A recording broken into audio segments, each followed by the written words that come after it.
প্রশ্ন করেছেন সামনে আমাদের জন্য শবে বরাত।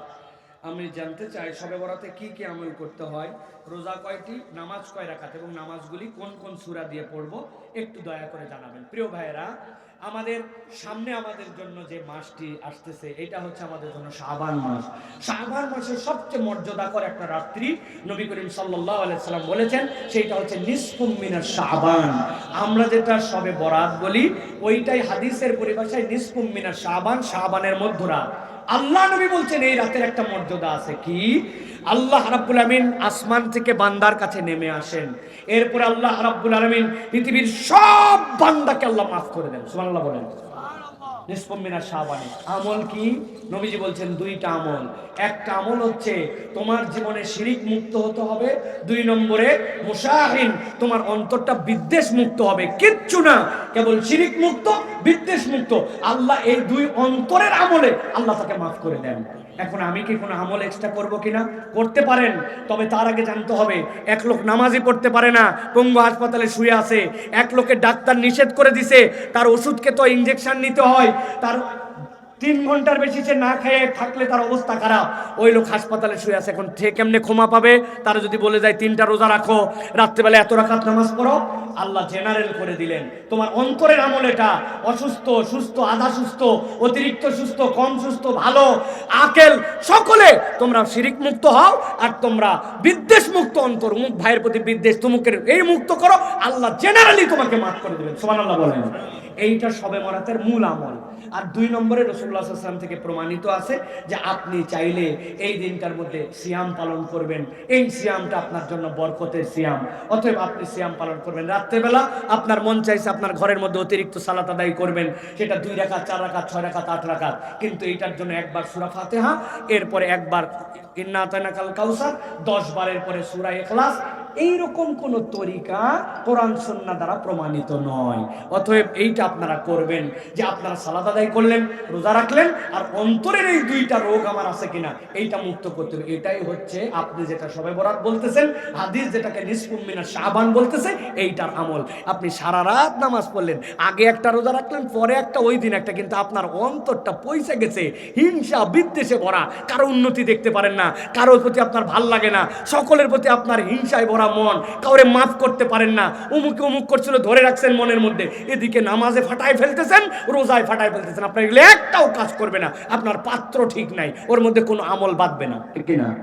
অতএব এই 2টা আমাদেরকে করার জন্য চেষ্টা করতে হবে। আল্লাহ আমাদেরকে বোঝার তৌফিক দান করেন। শবে বরাতে হালুয়া রুটি তৈরি করে মানুষের ঘরে ঘরে দেওয়া, নিজেরা খাওয়া কি রসমের আওয়াজ? কুমিল্লা অঞ্চলে এটার ব্যাপক প্রচলন আছে। আমরা অনেকে এটা বাদ দেওয়ার কারণে তারা আমাদেরকে ইসলাম থেকে বেরিয়ে গেছি মনে করে এবং অতি বুঝি এরকম মনে করেন। বিশেষ করে মহিলারা এগুলো করার জন্য স্বামীদেরকে অনেক সময় বাধ্য করেন, বিশেষ করে আমাদের এলাকায় এটি আছে, দয়া করে জানাবেন। প্রিয় ভাইয়েরা, প্রথম কথা ভাই, একটা হাদিস আপনাদেরকে জেনে রাখতে হবে। সেটা হচ্ছে নবী করিম সাল্লাল্লাহু আলাইহি ওয়াসাল্লামের কাছে আসার পরে জিজ্ঞাসা করছে, ইয়া রাসূলুল্লাহ আইয়ুল আমালি আফদাল, হে আল্লাহর রাসূল দুনিয়ার সর্বোত্তম আমল কি? আল্লাহ নবী সাল্লাল্লাহু আলাইহি ওয়াসাল্লাম অনেক হাদিসের মধ্যে বলেছেন ইতআমুত তুআম, মানুষকে খাওয়াও। আসমানের নিচে জমিনের উপরে যত অনেক আমল আছে, মানুষকে খাওয়ানোর থেকে উত্তম আমল নাই। সুবহানাল্লাহ বলেন। কেউ যদি তার জীবনে বারাকা চায়, আমার সালাফরা বলতেন 4 পাওয়া জন্তুকে পানি খাওয়াও। অনেক দিন ধরে বরকত হয় না, সংসারে টানাটানি পুরায় না, যা রুজি করি কেন জানি আগায় না। 4 পাওয়া জন্তু মানে কি? 2 পাওয়া জন্তু মানুষকে তো খাওয়ানি, কুকুর, বিড়াল, শুয়োর, গরু, ছাগল। আল্লাহ নবী সাল্লাল্লাহু আলাইহি ওয়াসাল্লাম যে খাওয়াতে বলেছেন, আম করে রেখেছেন ওইটা। সালাফরা বলতেন বরকতের এইটা, প্রাণীর মধ্যে দয়া করা। এখন কথা হচ্ছে, আমরা যে শবে বরাতের মধ্যে হালুয়া রুটি এইটা খাওয়াচ্ছি, এইটার সাথে আমাদের সম্পর্ক কি? এইটার সাথে আমাদের একটা রেশমের আওয়াজ হয়েছে, এইটা খাওয়ালে মনে হয় পুরা বছর আমাদের জন্য ভাগ্য পরিবর্তন হয়ে যাবে, পুরা বছর আমাদের জন্য ভালো খাওয়ার ব্যবস্থা হবে, পুরা বছর বোধহয় আমাদের জন্য এটা একটা বিরাট বড় পুণ্যের কাজ হবে। এইটা যদি ইবাদত মনে করেন আপনি, তাহলে আপত্তি আছে। কেননা রাসূল সাল্লাল্লাহু আলাইহি ওয়াসাল্লাম সাহাবীদের যুগে, তাবেঈদের যুগে নিসফুম মিনাশ শাবান ছিল, কিন্তু ওই যুগে এই কালচার ছিল না। এখন আপনি যদি এটাকে ইবাদত মনে করেন তাহলে ঝামেলা। কিন্তু এটা যদি আঞ্চলিক একটা কিছু হয় যে হ্যাঁ মানুষ মানুষকে খাওয়ায়, সেটা সব দিনও খাওয়াতে পারেন, আপনার মন চাইছে এই দিনও খাওয়াতে পারেন। আপনার সব দিন সুযোগ হয় না, আপনি শুক্রবারে যেরকম খাওয়ান অন্য দিন খাওয়ান, এরকম খাওয়াতে পারেন। কিন্তু এইটা করলে একটা ইবাদত, এটা যে করবে না তার জন্য বিরাট গুনাহ। হালুয়া বানাতে হবে 8-10 ধরনের, এটা ইসলামের নামে অপসংস্কৃতি হয়ে যাবে। কিন্তু ইসলাম খাওয়ানোকে উৎসাহ দিয়েছে। আপনি নিরেট যদি মানুষকে খাওয়াতে চান সেখানে আপত্তি নাই, কিন্তু মনে রাখতে হবে আল্লাহ রসুলের সুন্নাত এবং ইসলামের প্রতিষ্ঠিত বিধানের মধ্যে নতুন কোন ইবাদত বানানো যাবে। এখন এটা যদি রসমের রেওয়াজে ইবাদত হয়, বাদ দিয়ে দেন, ইবাদত হিসাবে এটা করা যাবে না। আশা করি আপনাদেরকে সংক্ষিপ্তভাবে বোঝাতে পেরেছি। যে ছেলে 5 ওয়াক্ত নামাজ পড়ে না, সে কি তার পিতার জানাজা পড়াতে পারবে?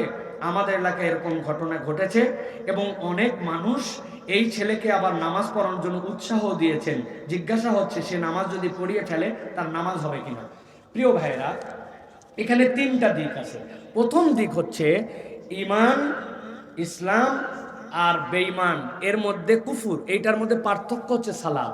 একজন মানুষ যদি সালাত না পড়ে, আমাদের আগেকার যুগের মানুষেরা, প্রথম যুগের মানুষেরা মনে করতেন নামাজ পড়ে না কে, বেঈমান। যে মুসলমান আমার নামাজ পড়ে, মুনাফিকও নামাজ পড়তো, জানেন আল্লাহর নবীর সাথে মুনাফিকরাও নামাজ পড়তো, মুনাফিকই করতো, কিন্তু নামাজ বাদ দিত না। তাহলে উনারা পার্থক্যটাই বুঝতেন, নামাজ পড়ে না মুসলমান না, নামাজ পড়ে মুসলমান। তাহলে আমাদের মুসলমানিত্বর চিহ্ন সালাত, এটা বাদ দেওয়া যাবে না। দ্বিতীয় কথা যেটা, পিতার জানাজার জন্য সবচেয়ে বড় হকদার হচ্ছে সন্তান। পৃথিবীর সব টাকা পয়সা দিয়ে কোনো পৃথিবীর শ্রেষ্ঠ হুজুরকে ভাড়া করেও যদি আপনি তার দিলের যে আবেগ হবে, আর সন্তানের জন্য যদি, পিতামাতার জন্য সন্তান যদি দাঁড়ায়, তার দোয়া যেটা কবুল হবে, নবীজি সাল্লাল্লাহু আলাইহি সাল্লাম বলেছেন 3 ধরনের দোয়া ফেরত দেওয়া হয় না। এর মধ্যে মজলুমের দোয়া, সন্তানের জন্য পিতামাতার দোয়া, পিতামাতার জন্য সন্তানের দোয়া, এইগুলা কবুল দোয়া, সেই হিসাবে হকদার সে। তৃতীয় কথা হচ্ছে, যেই বেটা 5 ওয়াক্ত নামাজ পড়ে না, এই বেটা যদি জানাজার নামাজে দাঁড়ায়, তাহলে পিছনে যারা নামাজি মুসলমান তার বাপের জানাজায় গেছে, তাদের অবশ্যই কিছুটা আপত্তি আসবে, ঠিক না ভাই? তুমি 5 ওয়াক্ত নামাজ পড়ো, তুমি বাবার জানাজা পড়তেছো, আমরা সকলে দোয়া করতে আসলাম, আমাদের তো দিলের কষ্ট আছে। যদিও এটা আমাদের আবেগ এবং বাস্তবসম্মত আবেগ, কিন্তু মনে রাখতে হবে 5 ওয়াক্ত সালাত ইন্ডিভিজুয়াল ফরজ, আর আপনার জন্য জানাজার যে দোয়া করতে আসছেন এটা একটা জানাজার ইন্ডিভিজুয়াল হুকুম। সেই হিসাবে কোনো ছেলে যদি তার বাপের পিছনে দাঁড়ায় যায়, আর পিছনে যদি সবাই নামাজিও পড়ে, তাহলে তার জানাজা হয়ে যাবে, এবং আল্লাহ চাইলে এই দিন থেকে আল্লাহ যেন তাকে হেদায়েত দেন, এটা মনে রাখতে হবে। তবে মুরব্বীদের নসিহত করা উচিত এবং তাকে ওই জায়গায় প্রতিশ্রুতি নেওয়া উচিত যে তোমার কত বড় দুঃসাহস, ফানজেগানা নামাজ না পড়ে বাপের নামাজে দাঁড়াইছিস বাবা, তাহলে তুই অন্ততপক্ষে বাকি জীবনটা নামাজের দিকে আয়, অতীতের জন্য তওবা কর। কিন্তু এই লোক যে নামাজ পড়লে নামাজ হবে না, বিষয়টা এরকম নয়। আল্লাহ আমাদেরকে বোঝার তৌফিক দান করুন। সর্বশেষ জিজ্ঞাসা, সম্প্রতি একজন মাওলানা জামাতে ইসলামে যোগদান করেছেন, এটা আপনি কিভাবে দেখছেন? প্রিয় ভাইয়েরা, প্রথম কথা হচ্ছে যে আমরা রাজনীতির যে প্র্যাকটিক্যাল বাংলাদেশের প্ল্যাটফর্ম আছে, এগুলার কোনোটার সাথে সক্রিয় কর্মী, সক্রিয় যোগদান এইগুলা করে আমরা কোনো রাজনীতি করি না প্রিয় ভাইয়েরা। যদিও আমরা ইসলামের পক্ষে, আল্লাহ রসুলের পক্ষে, আল্লাহর বিধানের পক্ষে কথা বলি। এখন বাংলাদেশে যে সকল চলমান বিভিন্ন প্ল্যাটফর্ম আছে, সেখানে যে কোনো ব্যক্তি তার দেশীয় স্বাধীনতা অনুযায়ী তিনি অংশগ্রহণ করতে পারেন, এটার মধ্যে আপত্তি করার কিছু নাই। কিন্তু আমরা আমাদের ক্ষুদ্র দৃষ্টিতে দেখছি, যারা নিজেদেরকে ইসলামী দলই বলে না বা ঘোষণা দেয় না, ওই রকম দলে অনেক হুজুর মৌলানা নানান কেউ যোগ দিয়ে তাদের পক্ষে হয়ে পাটি পুটি অমুক তমুক, এটাতে কোনো কারো তেমন কিউরিয়াসের বিষয় নাই। কিন্তু যারা ঘোষণা দিয়ে ইসলামের পক্ষে কথা বলে, তাদের দলে যোগ দেওয়ার পর বাকি অনেকের দিকে জ্বলে পুড়ে ছাই হয়ে যাচ্ছে। তাহলে বোঝা যায় যে আপনার অন্তরের মধ্যে অনেকের বিদ্বেষটা আছে, ওইটা দলকে টার্গেট করে, ওইটা আপনার বিভিন্ন দলের প্ল্যাটফর্মকে টার্গেট করে। সুতরাং আমাদের সকলের মধ্যেই ভুল থাকবে, ভুলের থেকে বেরিয়ে আসার জন্য চেষ্টা করতে হবে। আর যিনি যারা এরকম করে যোগদান দিবেন, তারা কেন যোগদান করেছেন তারা ক্লারিফাই করলে, তাদের অন্তর না খুঁজে তাদের মুখের বক্তব্যের উপর সন্তুষ্ট থেকে আমাদের চুপ করে যাওয়া উচিত। আল্লাহ আমাদেরকে বোঝানোর তৌফিক দান করেন, বোঝার তৌফিক দান করেন, আমাদেরকে এক এবং নেক হওয়ার তৌফিক দান করেন। ওয়া মা আলাইনা ইল্লাল বালাগ। আসসালামু আলাইকুম ওয়া রাহমাতুল্লাহি ওয়া বারাকাতুহু।